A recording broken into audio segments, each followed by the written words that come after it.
Thank you, Mr. Chairman. I appreciate the committee's consideration of these measures in the en bloc package today. First, I would like to express my support for H.R. 630, the Counterterrorism Screening and Assistance Act. This legislation is very similar to legislation that passed twice through this committee in the 114th and 115th Congress with bipartisan support. Since 2011, the situation in Iraq and Syria has presented extra significant challenges for the global community's ability to track and combat foreign terrorist actors.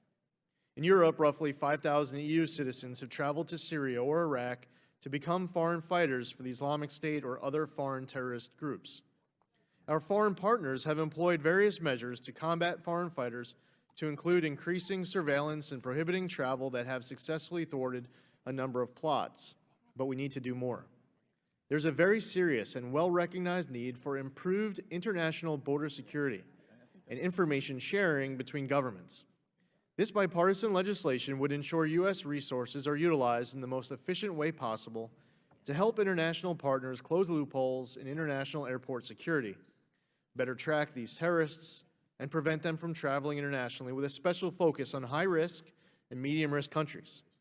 H.R. 630 would do this by requiring the Department of State and Department of Homeland Security to accelerate the delivery of certain surplus border security systems to countries of greatest concern and risk for foreign fighter or terrorist travel.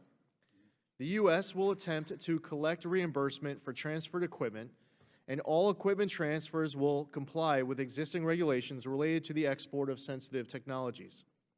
This legislation would also recognize a reporting system to hold our partners accountable by monitoring efforts of foreign governments to combat terrorism and foreign fighter travel. It is essential that the United States work with the global community to monitor and stop the movement of terrorists abroad. I look forward to working with my colleagues in the House and our friends in the Senate to pass and send this bill to the President. In addition to other great bills in this en bloc, I would also like to express my support for H.R. 2343, the Peace and Tolerance in Palestinian Education Act. This was a bipartisan effort working with Mr. Sherman to maintain oversight over UNRWA's educational activities in the West Bank and Gaza. Last year, Congressman Perry and I secured declassification of a shocking GAO UNRWA textbook report revealing what we had suspected all along. The UNRWA textbook initiative was a sham. Textbook content in UNRWA schools did not mention Israel or Judaism and included regional maps that excluded Israel, and content was included that incited hate and violence. The GAO report found that supplementary material purchased using U.S. tax dollars to counter the anti-Semitic and anti-Israel bias injected by the PA was being rejected and not utilized on the ground. What's worse?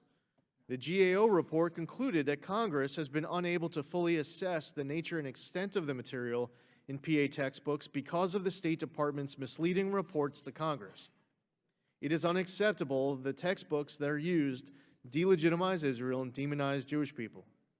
We must demand transparency over the anti-Israel textbooks in this program that are fueling another generation of hate. Our bill requires the Secretary of State to submit annual reports to Congress to determine whether schools operated by UNRWA and the Palestinian Authority have removed this offensive textbook content, and determine whether any U.S. foreign assistance is being used to support this hateful curriculum. The United States cannot support a program that goes against the best interests of our greatest ally. I would like to thank Chairman Engel and lead Republican McCall for their leadership and assistance on these important issues. I yield back.